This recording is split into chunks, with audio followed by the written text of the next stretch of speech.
जय हिंद साथियों, स्वागत है आपका self study classes Vishwamit Jain YouTube channel में। दोस्तों, हिंदी साहित्य में हमारा निरंतर रोज टेस्ट होता है रात्रि 9 बजे। ठीक है, सुबह 9:30 बजे अपनी टिरकी वीडियो की क्लास आती है और रात में 9 बजे अपनी ये क्लास होती है। नेट एग्जाम के लिए, पीजीटी एग्जाम के लिए, RPSC, LT grade, UP TET आदि एग्जाम के लिए बहुत ही इंपॉर्टेंट होती है। ठीक है, तो सभी लोग वीडियो को लाइक करें और शेयर करें। और दोस्तों, एक और चीज, बहुत ही बढ़िया चीज आज हम आपको बताने वाले हैं कि बहुत सारे लोग ऐसे हैं जिनको हमेशा पूछते हैं कि सर कौन सी बुक खरीदें। तो इसके पहले भी मैंने आपको बताया था कि आप विवेक शंकर जी की जो बुक है हिंदी साहित्य की, वो आप खरीदें। और दोस्तों, ये जो विवेक शंकर जी की बुक है, ये बहुत दिन से ना मार्केट में उपलब्ध थी ना ऑनलाइन उपलब्ध थी, लेकिन अब ये जो बुक है दोस्तों वो उपलब्ध हो चुकी है। तो जो भी हमारे साथी ये बुक लेना चाहते हैं, ये विवेक शंकर जी की बुक है और बहुत ही बढ़िया बुक है। ठीक है, डॉक्टर विवेक शंकर की देखें एक बार, हिंदी साहित्य डॉक्टर विवेक शंकर। आप नेट एग्जाम की तैयारी कर रहे हैं, टेट की कर रहे हैं, आरपीएससी की कर रहे हैं और जिनमें हिंदी साहित्य पूछा जाता है, यूपीएससी की कर रहे हैं, तो उनके लिए बहुत ही बढ़िया बुक है। और दोस्तों, इस वीडियो की डिस्क्रिप्शन में मैंने लिंक दी है साइट की, साथ ही इसका रिव्यू एक यूट्यूब चैनल की लिंक दी है, उसके माध्यम से इसका रिव्यू भी है पूरा, आप एक बार देख सकते हैं उसको। और साथ ही दोस्तों, साइट का व्हाट्सएप नंबर भी दिया है, तो आप कांटेक्ट करके हिंदी साहित्य की ये बुक खरीद सकते हैं। ठीक है, किसकी? विवेक शंकर जी की। तो आप बुक खरीदें, बहुत ही बढ़िया बुक है। और डिस्क्रिप्शन में जाकर के दोस्तों आपको क्या करना है, एक यूट्यूब चैनल के माध्यम से इस बुक का पूरा रिव्यू दिया है, नेट एग्जाम के लिए, टेट एग्जाम के लिए। और ये दोस्तों प्रमाणिक बुक है। मेन चीज तो इसमें जो तथ्य दिए हैं वो कितने कैसे हैं, प्रमाणिक हैं। आप उन तथ्यों के अनुसार अगर आप सही करके आते हैं वैसे ही पुस्तक के अनुसार, तो आपका कोई भी एग्जाम हो दोस्तों, वहां पर आप केस दर्ज कर सकते हैं। ऑथेंटिक बुक है, प्रमाणिक बुक है। ठीक है, तो आपको खरीदना है विवेक शंकर की बुक, जिसमें वीडियो की डिस्क्रिप्शन में साइट दी है, वहां से आप ऑनलाइन खरीद सकते हैं। व्हाट्सएप नंबर है, आपकी होम डिलीवरी की व्यवस्था है। ठीक है, तो आप खरीद सकते हैं। मैंने भी ऑर्डर कर दिया है एक बुक का, आप भी खरीद सकते हैं। ठीक है, जो दर्शन के क्षेत्र में अद्वैत है, वही भावना के क्षेत्र में रहस्यवाद है, ये कथन किसका है, ये चीज हमें बतानी है। 4 विकल्प हमारे सामने मौजूद हैं। ठीक है, तो सभी लोग वीडियो को लाइक कर देंगे, शेयर कर देंगे। और जो दर्शन के क्षेत्र में अद्वैत है, वही भावना के क्षेत्र में रहस्यवाद है, ये कथन किसका है? आचार्य शुक्ल जी का है, डॉक्टर नगेंद्र का है, आचार्य हजारी प्रसाद द्विवेदी का है, या फिर रामकुमार वर्मा का है। तो आपका राइट आंसर आपको बताना है 4 विकल्पों के माध्यम से। उत्तर क्या हो जाएगा? अपने ग्रुप में मैसेज चल रहा था, है ना, किसी ने विवेक शंकर की बुक के बहुत 4, 5, 6 प्रश्न डाले थे और बहुत ही बढ़िया बुक है। मैंने भी वो प्रश्न देखे थे, है ना, और YouTube में भी इस बुक का मैंने रिव्यू लिया और बुक का देखा, तो बहुत ही बढ़िया बुक है। इसमें सन भी दिए हैं, तो क्रमबद्ध अध्ययन भी आपका होगा। ठीक है, तो स्टार्ट करेंगे और आपका इसका सही उत्तर होगा डॉक्टर नगेंद्र। डॉक्टर नगेंद्र यानी कि जो आपका बी नंबर है वो बिल्कुल सही हो जाएगा। ठीक है, जो दर्शन के क्षेत्र में अद्वैत है, वही भावना के क्षेत्र में रहस्यवाद है, ये नगेंद्र जी की बहुत ही बढ़िया ये परिभाषा दी है, यानी बी नंबर आपका बिल्कुल सही हो जाएगा। दीपश्री जी, सहासरा जी, यस जी, ये हमारे ज्वाइंट मेंबर जुड़ चुके हैं, इनके लिए बहुत बहुत धन्यवाद। और जो भी साथी ज्वाइंट मेंबर बनना चाहते हैं चैनल के, वो ज्वाइंट मेंबर अवश्य बने। ठीक है, और जानकी मंगल की जो भाषा है वो क्या है, मैंने आपको बताई थी दोस्तों कि जहां पर मंगल आए और जहां पर राम आए, वो अवधी भाषा की रचनाएं हो जाती हैं तुलसीदास जी की। तुलसीदास जी की 12 प्रमाणिक रचनाएं मानी गई दोस्तों, है ना। और 12 में आपको जो मैंने आपको बताई थी, ट्रिक बताई थी कि कौन सी ब्रज भाषा में है, कौन सी अवधी भाषा में है, और यहाँ पर जानकी मंगल की पूछी गई, तो ये जानकी मंगल आया, यानी कि आपकी कौन सी भाषा हो जाएगी? अवधी, यानी कि बी नंबर आपका बिल्कुल सही हो जाएगा। ठीक है, अलंकार पंचाशिका किसकी रचना है? बहुत ही बढ़िया प्रश्न है। मतीराम का, है ना, या फिर बोधा घनानंद आलम, ये किसकी रचना है दोस्तों? अलंकार पंचाशिका आपको बताना है। मधुराज जी ने गोल्ड प्लान खरीदा है। किसने? मधुराज जी ने। 3 प्लान है अपने। सबसे पहला सिल्वर प्लान है, ठीक है, जो 59 रुपए पे करके आपको ये सिल्वर प्लान खरीदना है। दूसरा आपका गोल्ड है, जो आपको 159, और तीसरा है डायमंड, जो आपको 299। तो आपको खरीदना है दोस्तों और ज्वाइन मेंबर बनना है, ठीक है। और अलंकार पंचासिका यहां पर पूछा गया तो मतीराम यानी कि जो आ नंबर है वो आपका बिल्कुल सही हो जाएगा। अलंकार पंचासिका के जो रचनाकार हैं वो कौन है, मतीराम है ना। और आपकी मति यानी कि आपके भाव हमेशा होते हैं अलंकार करने के, अलंकार पढ़ने के भाव होते कि नहीं होते, होते होंगे, मतीराम जी की है, ठीक है। रीतिकाल का कोई भी कभी भक्ति भावना से हीन नहीं है, हो भी नहीं सकता था, क्योंकि भक्ति उसके लिए मनोवैज्ञानिक आवश्यकता थी। उपरोक्त कथन किसका है, बहुत ही बढ़िया कथन है दोस्तों। रीतिकाल में रीतिबद्ध, रीति सिद्ध और रीति मुक्त काव्य धारा हमने पढ़ ली है, और रीतिकाल का कोई भी कभी भक्ति भावना से हीन नहीं है, हो भी नहीं सकता था, क्योंकि भक्ति उसके लिए मनोवैज्ञानिक आवश्यकता थी। उपरोक्त कथन किसका है, तो ये बुक जो है दोस्तों मैंने आपको जो बताई है, ये बुक सभी लोग खरीद लें, फिर मैं इसी बुक से आपको पढ़ाऊंगा तो आपको बहुत ही मजा आएगा और आपका जो अध्ययन है वो बहुत ही अच्छा चलेगा, है ना। तो सभी लोगों को बुक खरीदना है, और रीतिकाल का कोई भी कभी भक्ति भावना से हीन नहीं है, हो भी नहीं सकता, ये जो कथन है ये डॉक्टर नगेंद्र साहब का है, यानी कि जो विकल्प नंबर आपका आ है वो बिल्कुल सही हो जाएगा, आ नंबर, ठीक है। आ नंबर आपका सही होगा दोस्तों। मैं कब से ढूंढ रहा था इस बुक को, और आउट ऑफ स्टॉक चल रही थी, कौन सी, विवेक शंकर जी की, लेकिन अब जाके कहीं ये स्टॉक में है ना। रामचंद्रिका को छंदों का अजायब घर किसने कहा है, बहुत ही बढ़िया प्रश्न है। आपको पता होगा दोस्तों कि रामचंद्रिका ये केशवदास की भक्तिकालीन रचना मानी जाती है, और ये भक्तिकालीन जो रचना है दोस्तों इसे छंदों का अजायब घर कहा जाता है। और आपको पता होगा कि आदिकाल में एक रचना है पृथ्वीराज रासो है, और ये पृथ्वीराज रासो जो है दोस्तों इसे भी छंदों का अजायब घर कहा जाता है ना। हिंदी साहित्य डॉक्टर विवेक शंकर जी, और इसकी लिंक दी है आपकी डिस्क्रिप्शन में, मैंने लिंक दे दी है साइट की जहां से आप खरीद सकते हैं। साथ ही व्हाट्सअप नंबर भी, उस लिंक का जो संबंधित व्हाट्सअप नंबर है वो भी आपको दिया है। कहीं आपको दिक्कत होती है तो व्हाट्सअप नंबर में आप उनसे कंफर्म कर सकते हैं, और ये जो डिलीवरी है आपकी होम डिलीवरी हो जाएगी, ठीक है। तो रामचंद्रिका को छंदों का अजायब घर जो कहा है वो आचार्य शुक्ल ने कहा है, यानी कि जो आपका ए नंबर है वो सही हो जाएगा, ठीक है। रामचंद्रिका किसकी रचना है, तो ये केशवदास की है, केशवदास, तो ये चीज भी आपको केशवदास को याद रखना। इनकी रचना है दोस्तों रसिक प्रिया है, विज्ञान गीता है ना, विज्ञान गीता, रसिक प्रिया, छंदमाला, रामचंद्रिका, ये सारी रचनाएं किसकी हैं, केशवदास जी की हैं, ठीक है। निस्दिन बरसत नैन हमारे, सदा रहत पावस ऋतु हम पे, जब ते श्याम सिधारे, पंक्ति किस कवि की है। 4 विकल्प हैं, 173 का आंसर आपको बताना है। तुलसी की है, सूर्य की है, बिहारी की है, या फिर कबीर की है। निस्दिन बरसत नैन हमारे, सदा रहत पावस ऋतु, तो उत्तर क्या हो जाएगा, हाँ निकिता जी ने सेंड किया था, है ना, बहुत बढ़िया। और निस्दिन बरसत नैन हमारे, सदा रहत पावस ऋतु हम पे, जब ते श्याम सिधारे, ये जो पंक्ति है प्रश्न क्रमांक 173, और 173 का उत्तर आपका सूरदास जी की है, और बी नंबर आपका बिल्कुल सही हो जाएगा, बी नंबर, ठीक है। सूरदास जी की बी नंबर आपका बिल्कुल सही है। नेक्स्ट है, रीतिकाल को जॉर्ज ग्रियर्सन ने कहा है, तो क्या कहा है दोस्तों। अब बाद में आप लोग नहीं बोलना सर बुक बताओ, मैंने आपको बुक बता दी है, पीजीटी के लिए भी और नेट के लिए भी, है ना, और आरपीएससी के लिए भी। ये बुक आपके लिए बहुत ही बढ़िया है, ऑथेंटिक है, प्रमाणिक बुक है, ठीक है। बुक का नाम है हिंदी साहित्य डॉक्टर विवेक शंकर, ठीक है। इसकी लिंक भी मैंने आपको साइट की नीचे दी है, और साथ ही व्हाट्सएप नंबर भी दे दिया है नीचे, तो आप खरीद सकते हैं। और रीतिकाल को जॉर्ज ग्रियर्सन ने कहा है, तो क्या कहा है, रीति काव्य, क्या कहा है, रीति काव्य, यानी कि जो आपका आ नंबर है वो बिल्कुल सही हो जाएगा।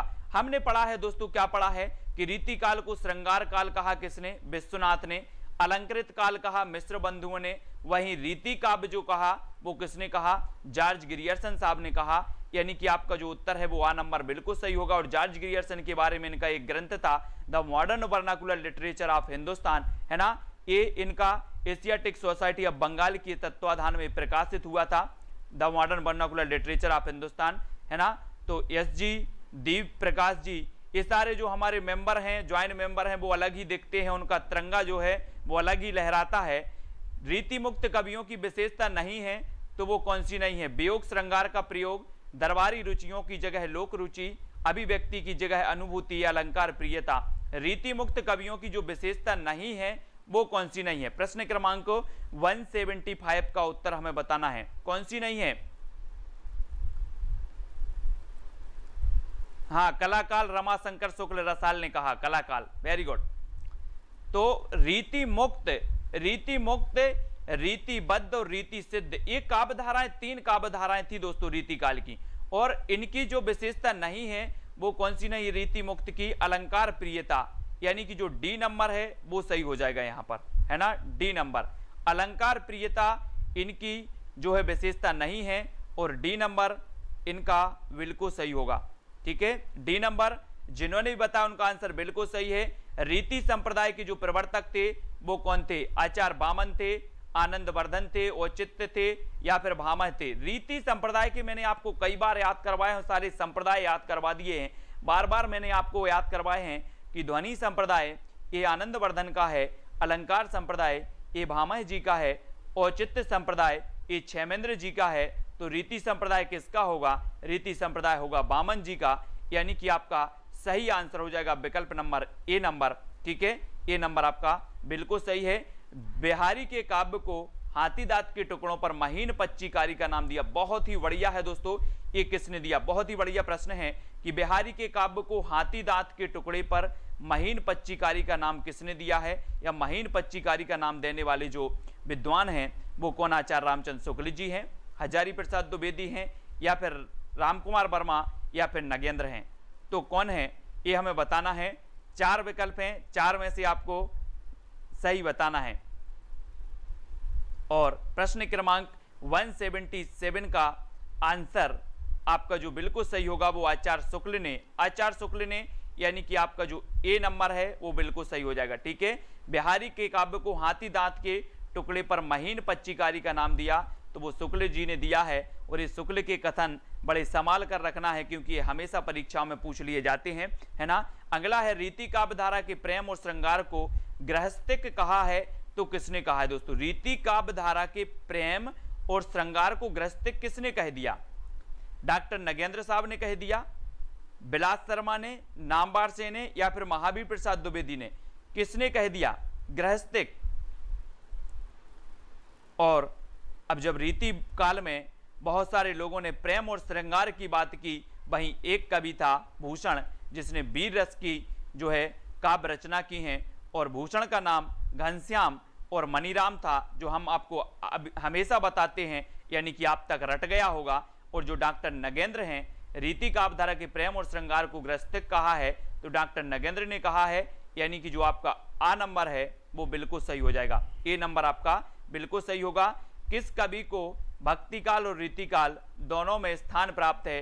केशवदास को, मतीराम को, घनानंद को, या चिंतामणि को? किसको है दोस्तों भक्तिकाल और रीतिकाल दोनों में स्थान प्राप्त? प्रश्न क्रमांक 179 का उत्तर आपको बताना है, और 179 का आपका बिल्कुल सही आंसर होगा कि केशवदास, यानी कि जो आपका ए नंबर है वो बिल्कुल सही हो जाएगा। किस कवि को भक्तिकाल और रीतिकाल दोनों में स्थान प्राप्त है? तो वो है केशवदास को, क्योंकि इनकी जो केशवदास जी की रामचंद्रिका रचना है, रामचंद्रिका, है ना, ये जो रचना है दोस्तों रामचंद्रिका, ये बहुत ही बढ़िया है और ये भक्तिकालीन मानी जाती है। छंदों का अजायब घर भी इसे कहा जाता है, ठीक है। तो केशवदास आपका ये नंबर बिल्कुल सही हो जाएगा, किसी का भी गलत नहीं होना चाहिए, बिल्कुल सरल प्रश्न है। लेकिन छंदमाला रचना हमेशा पूछी जाती है, ये किसकी है? भिखारीदास की है। भिखारीदास की तो हमने काव्य निर्णय, काव्य श्रृंगार निर्णय, ये भिखारीदास की पढ़ी थी रचनाएं। चंद्रबरदाई की तो हमने पढ़ी है, महाकाव्य इनका पढ़ लिया। पृथ्वीराज रासो, मैथिलीशरण गुप्त के भी हमने पढ़े हैं, भारत भारती, साकेत, खंड काव्य भी इनका पढ़ा है मैथिलीशरण गुप्त का। तो छंदमाला जो रचना है ये किसकी है? केशवदास, है ना, केशवदास, यानी कि आपका उत्तर सी नंबर, सा नंबर बिल्कुल सही हो जाएगा। केशवदास की रचना का नाम है छंदमाला, और विकल्प नंबर जो आपका सी है वो बिल्कुल सही हो जाएगा, ठीक है, सी नंबर। और भारत 8वां विश्व हिंदी सम्मेलन कहाँ हुआ था? दोस्तों जो हिंदी सम्मेलन है वो आपको याद रखना है, पहला, दूसरा, तीसरा, चौथा, ये हिंदी सम्मेलन आप सभी को याद रखने, यहाँ से क्वेश्चन पूछे ही जाते हैं, ठीक है। तो 8वां विश्व हिंदी सम्मेलन कहाँ हुआ था? भारत में, न्यूयॉर्क में, मॉरिशस में, या फिर सूरीनाम में? आपको पता होगा दोस्तों कि पहला जो हुआ था वो कब हुआ था, नागपुर में हुआ था, अपने नागपुर, है ना, नागपुर में हुआ था पहला, और 2015 में भोपाल में हुआ था, है ना, और 8वां विश्व हिंदी सम्मेलन जो हुआ था वो न्यूयॉर्क में हुआ था। यानी कि आपका जो विकल्प नंबर बी है न्यूयॉर्क, न्यूयॉर्क आपका बिल्कुल सही हो जाएगा। एक शहर है अमेरिका का न्यूयॉर्क, जहां पर यूनिसेफ का मुख्यालय है। किसका मुख्यालय? यूनिसेफ का, ये न्यूयॉर्क में है, और बी नंबर आपका यहाँ पर बिल्कुल सही होगा। ठीक है, ये 8वां विश्व हिंदी सम्मेलन न्यूयॉर्क में हुआ। भंवर गीत किसकी रचना है दोस्तों? भंवर गीत नंददास की है, नावादास की है, कुंभन दास की है, सूरदास जी की है। यहाँ पर दोस्तों ये क्या है, आपने पढ़ा होगा अष्टछाप। अष्टछाप की स्थापना 1565 में हुई थी, 1565 में। लेकिन यहाँ पर यही पूछा जाता है कि निम्न में से बताइए कौन अष्टछाप का कवि नहीं है, है ना। बहुत सारे लोग कुंभन दास को बता देते हैं, लेकिन वास्तव में है नावादास। नावादास ये अष्टछाप के कवि नहीं माने जाते। इनकी एक रचना मानी जाती है, कौन सी? भक्तमाल। और भंवर गीत जो रचना है वो किसकी है? नंददास जी की है ना। अपन ने नंद की भंवर पाड़ दी थी, बोले नंद की भंवर पाड़ दो, है ना। तो नंददास हैं, और नंददास भी दोस्तों याद रख लेना विट्ठल नाथ के शिष्य थे नंददास। ए नंबर आपका यहाँ पर बिल्कुल सही हो जाएगा, आ सही हो जाएगा। ठीक है, श्रृंगार रस के विरोधी कवि कौन माने जाते हैं? श्रृंगार रस के विरोधी कवि यानी कि कबीरदास, सुंदरदास, तुलसीदास या फिर नंददास, कौन माने जाते हैं श्रृंगार रस के? आपको पता होगा दोस्तों कि जो संत काव्यधारा थी, संत काव्यधारा में सबसे जो पढ़े लिखे थे वो श्रृंगार विरोधी थे। वो पढ़े लिखे कौन थे? सुंदरदास, है ना, सुंदरदास। ये सुंदर थे दोस्तों, इसलिए इनको श्रृंगार की जरूरत नहीं थी, इसलिए इन्होंने कहा कि यार हम श्रृंगार रस का विरोध करेंगे, है ना। ये सुंदर थे, इसलिए सुंदर को श्रृंगार की जरूरत नहीं थी, इसलिए इन्होंने श्रृंगार रस का विरोध कर दिया। ऐसे याद कर लेंगे। और सबसे पढ़े लिखे थे तो सुंदरदास थे, और इन्होंने विरोध भी किया काय का? श्रृंगार रस का, यानी कि बी नंबर आपका बिल्कुल सही होगा। सोहिला किसकी रचना है? ये कई बार पूछी गई दोस्तों। सोहिला के रचनाकार कौन है? गुरु अंगद हैं, गुरु नानक हैं, गुरु रामदास हैं, या फिर गुरु अर्जुन देव हैं? अर्जुन देव भी यहाँ पर डी नंबर आपका अर्जुन देव है। तो कौन है? हाँ, सुंदर लोगों को सजने की जरूरत नहीं होती है। तो सोहिला की रचनाकार भी हमें लिखना है, और सोहिला के रचनाकार आपके होंगे गुरु नानक। गुरु नानक यानी कि जो विकल्प नंबर आपके बी हैं वो बिल्कुल सही हो जाएगा। ये सिख संप्रदाय के प्रवर्तक माने जाते हैं, और सिखों के प्रथम गुरु माने जाते हैं। गुरु गोविंद सिखों के 10वें गुरु माने जाते हैं, और गुरु ग्रंथ साहिब का जो संकलन किया था वो गुरु अर्जुन देव ने किया था। ये चीज़ भी आपको याद रखनी। हमेशा पूछा जाता है कि गुरु ग्रंथ साहिब का संकलन किसने किया था?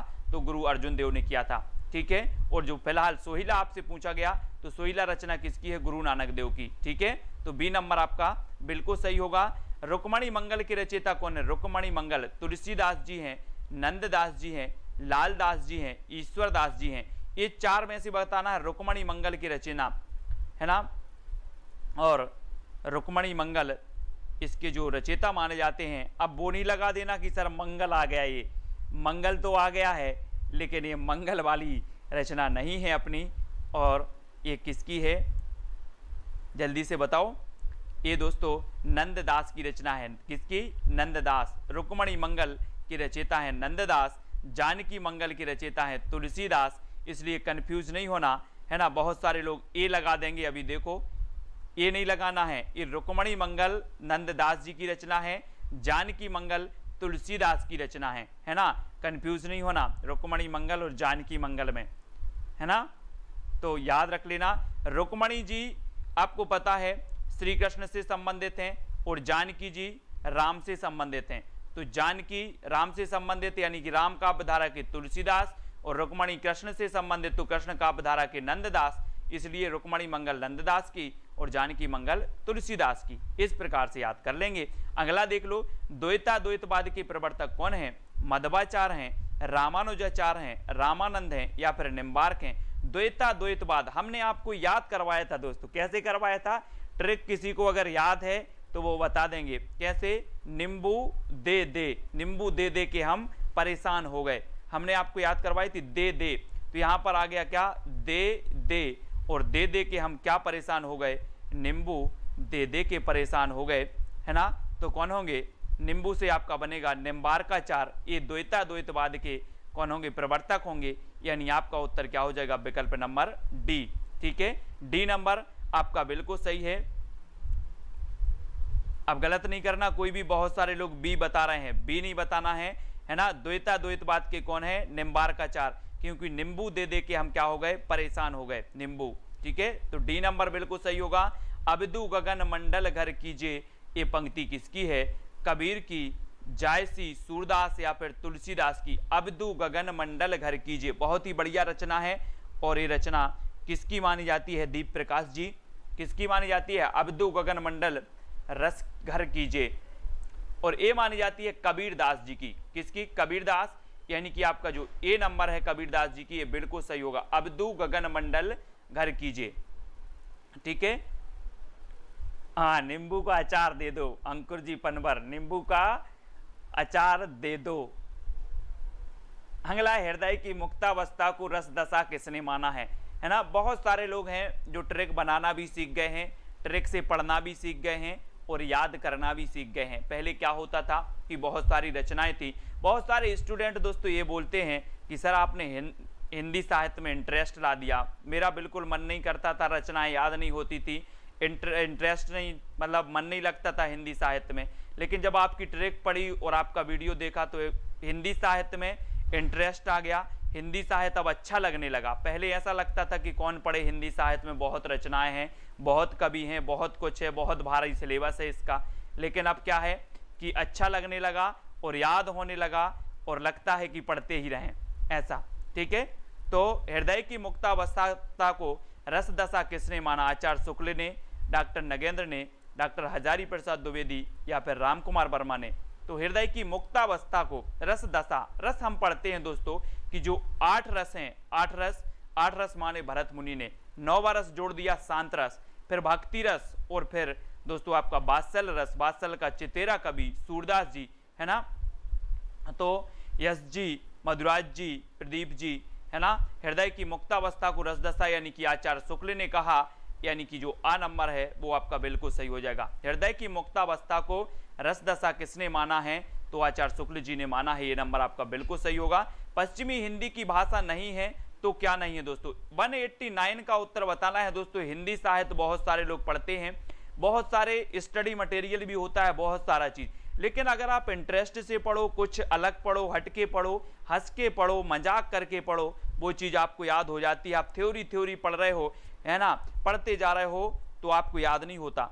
अगर आप कुछ उसमें मिर्ची मसाला भरते हो तो आपको वो चीज़ हमेशा के लिए याद हो जाती है ना। अपने व्यवहारिक ज्ञान में जोड़ते हो, अपने पारिवारिक ज्ञान में जोड़ते हो, जहाँ पर हम रोज खेलते हैं, उछलते हैं, कूदते हैं, वो चीज़ आप स्टडी में करते हो तो निश्चित ही वो चीज़ याद हो जाती है। और पश्चिमी हिंदी का मैंने आपको याद करवाया था कि कानों के खड़ी बुंदेली ब्रजभान हरि के पास, कानों से आपका बन जाता है कन्नौजी, खड़ी से बन जाता है खड़ी बोली, ब्रज से बनता है ब्रज भाषा, बुंदेली से बुंदेली, हरि से हरियाणवी, और हरियाणवी को बांगरू भी कहा जाता है, खड़ी बोली को कोरबी भी कहा जाता है। इन सारी को लिखना है दोस्तों। और यहाँ पर नहीं है पूछा गया है तो आपको पता है कि जो अवधी है, अवधी ये पूर्वी हिंदी की भाषा है। और अवधी की मैंने आपको याद करवाई थी कि अब छत्तीसगढ़ी, अवधी, बघेली और छत्तीसगढ़ी, ये तीनों भाषाएं पूर्वी हिंदी की हैं, है ना। ये कोड भूल नहीं जाना, एक क्वेश्चन आपका हर एग्जाम में बनता है, पूर्वी हिंदी पश्चिमी हिंदी से हर एग्जाम में एक क्वेश्चन बनता है ना। ये आपको याद रखना है। कौन सा संचारी भाव नहीं है, शोक, अमर्ष, हर्ष या फिर गर्व। संचारी भाव बताना है, 4 विकल्प हैं और संचारी भाव आपको पता है कितने होते हैं, 33 संचारी भाव हमने पढ़े हैं। लेकिन 34वां संचारी भाव माना है किसने, छल नामक संचारी भाव मान लिया देव कवि ने, है ना। सभी को पता है, रटा हुआ है। अगर ये क्वेश्चन पूछा भी जाता है कि 34वां संचारी भाव जो माना है वो किसने माना है, तो देव कवि ने, यानी कि आपका यहाँ पर जो उत्तर होगा वो होगा शोक। संचारी भाव नहीं है तो शोक नहीं है।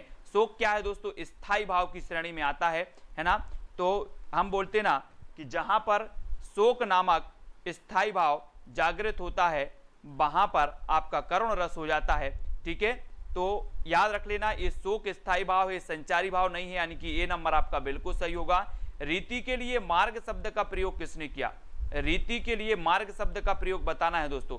किसने किया है? रीति संप्रदाय के जो प्रवर्तक माने जाते हैं वो कौन माने जाते हैं? वामन माने जाते हैं, वामन, है ना।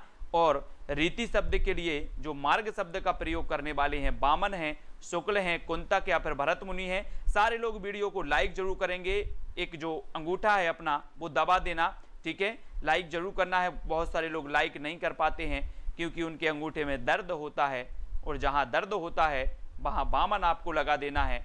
आ नंबर आपका बिल्कुल सही हो जाएगा, ए नंबर सही। रीति के लिए मार्ग शब्द का जो प्रयोग करने वाले हैं वो वामन है, और ए नंबर आपका बिल्कुल सही होगा, ठीक है। आचार्य मम्मट के अनुसार काव्य का उद्देश्य क्या होता है? क्या होता है? काव्य यश प्रदान करता है, काव्य अर्थ प्रदान करने का साधन होता है, काव्य व्यवहार का ज्ञान होता है, या उपरोक्त सभी। आचार्य मम्मट के अनुसार काव्य का उद्देश्य क्या होता है? दोस्तों मम्मट के अनुसार बताना है ना। आप पाश्चात्य काव्य शास्त्र में और भारतीय काव्य शास्त्र पढ़ते हो, और यहां पर आपको बताना है कि मम्मट के अनुसार काव्य का जो उद्देश्य होता है वो हो जाता है क्या? काव्य यश प्रदान करता है, ये भी होता है, काव्य अर्थ प्रदान करने का साधन है, ये भी होता है, काव्य व्यवहार का ज्ञान होता है, ये भी आपका होता है। तब आपका जो उत्तर होगा वो उपरोक्त सभी, यानी कि जो डी नंबर है वो बिल्कुल सही हो जाता है, ठीक है। अगला आपको बताना है नाट्य शास्त्रकारों द्वारा अमान्य रस कौन सा है? अमान्य रस शांत है, विवश है, करुण है, या फिर अद्भुत है। नाट्य शास्त्र द्वारा कारों द्वारा अमान्य रस कौन सा है? यानी कि 193 का उत्तर बताना है, और आपका जो उत्तर हो जाएगा वो हो जाएगा शांत रस। शांत यानी कि जो आपका ए नंबर है वो बिल्कुल सही है, शांत। नाट्य शास्त्रकारों द्वारा अमान्य जो रस है वो शांत रस माना जाता है, ठीक है, ए नंबर आपका बिल्कुल सही हो जाएगा। अब दोस्तों सभी लोग वीडियो को लाइक जरूर करेंगे, और कल से अपन पढ़ेंगे बंगाल का अकाल, है ना। ये आपका चैलेंज प्रश्न रहा है आज का कि बंगाल का अकाल किस कवि की रचना है? बंगाल का अकाल, ये चैलेंज प्रश्न है आपका, ठीक है। इसका उत्तर आपको कमेंट में लिख करके बताना है, और जो भी साथी इस बुक को खरीदना चाहते हैं, विवेक शंकर की बुक को, वो डिस्क्रिप्शन में उसकी लिंक दी है, साथ ही व्हाट्सअप नंबर दिया है जहां से आपको खरीदना है। और बहुत ही बढ़िया बुक है, चाहे आप पीजीटी एग्जाम की तैयारी कर रहे हैं, नेट की कर रहे हैं, है ना, या फिर आरपीएससी एग्जाम की तैयारी कर रहे हैं। हिंदी साहित्य डॉक्टर विवेक शंकर की है, और हिंदी साहित्य ग्रंथ अकादमी राजस्थान द्वारा ये प्रकाशित है, और बहुत ही बढ़िया है, प्रमाणिक है, इसके जो तथ्य हैं वो प्रमाणिक माने जाएंगे। तो सभी लोग वीडियो को लाइक और शेयर अवश्य करना है, और साथ ही जो चैलेंज प्रश्न आपको दिया है उसको कमेंट में आपको जरूर बताना है, ठीक है।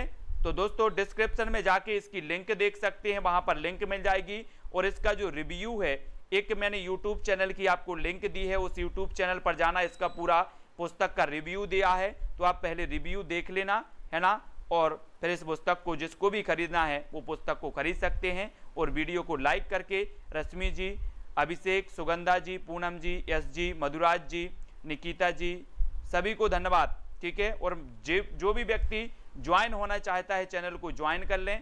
फर्स्ट आपका प्लान है सिल्वर प्लान, सिल्वर प्लान आपको 59 रुपये पे करने होंगे। फिर गोल्ड प्लान है जिसमें आपको 159 रुपये पे करने होंगे। फिर आपका डायमंड प्लान है दोस्तों, जिसमें 299 रुपये आपको पे करने होंगे, और आप बन जाएंगे दोस्तों हमारे ज्वाइन मेंबर, ठीक है। तो जो भी साथी ज्वाइन मेंबर बनना चाहते हैं वो ज्वाइन मेंबर बन सकते हैं, और वीडियो को लाइक करके शेयर अवश्य करें। इसी प्रकार से सुबह 9:30 बजे आपका ट्रिकी वीडियो आता है, और रात्रि 9 बजे आपकी हिंदी की टेस्ट सीरीज होती है, ठीक है। तो बहुत बढ़िया, वीडियो को लाइक और शेयर अवश्य करें। आज की वीडियो के लिए बस